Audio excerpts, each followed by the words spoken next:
Malaysia gadai negara kita 1 trilion kepada US.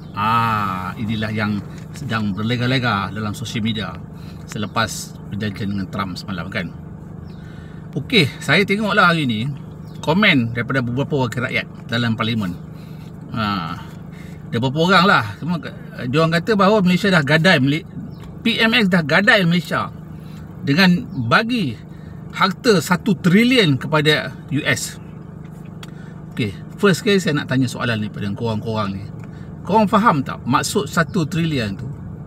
Bukan PM bagi harta ataupun khazanah Malaysia bernilai 1 trilion ke US.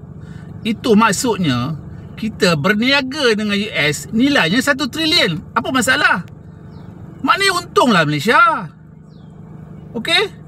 Kalau bagi macam apa yang British buat dulu kat Tanah Melayu, dia ambil kita punya getah, dia ambil kita punya timah, lepas tu dia tak bagi apa-apa hasil pada Malaysia, tu bagi.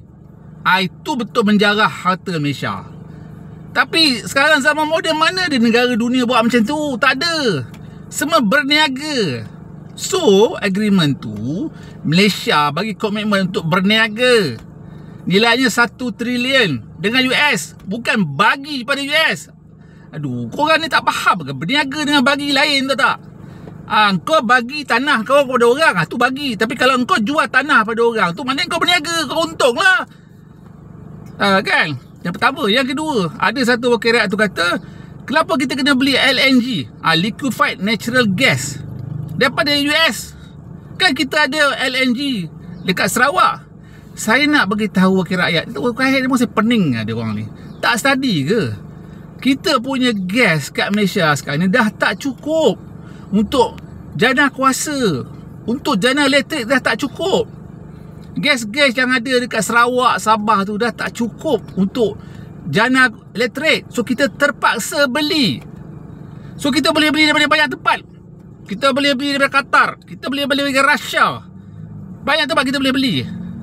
Tapi memandangkan kita nak turunkan tarif kita, yang mana antaranya kita punya semiconductor tak kena tarif, kelapa sawit tak kena tarif. So Malaysia buat deal lah dengan US. Lepas ni kita belilah daripada US. Apa masalahnya kita beli dengan US? Bukanlah maksud kita beli dengan harga melambung-lambung. Mesti harga pasaran juga. Kalau lepas ni Petronas beli harga melambung-lambung dekat US, masa tu baru boleh komplain. Sama juga macam cerita RE tu. Kalau lepas ni US kata okey, aku beli harga RM1 je, padahal market RE tak tahu berapa kan. Kita bagi 10 sen je harga RE. Tu baru boleh kita kata kita kena sembelih dengan US. Tapi kalau dibeli harga RE kita dengan harga pasaran, atau kita beli LNG dengan harga pasaran, itu bukan kena sembelih, itu bisnes. Betul tak? Aduh, kadang-kadang saya tak faham lah orang buat komen ni. Okey, apa pendapat korang? Kita jual maruah ke bagi 1 trilion ke kita berniaga dengan US dengan nilai 1 trilion? Cuba korang komen. Assalamualaikum warahmatullahi wabarakatuh. Bye bye.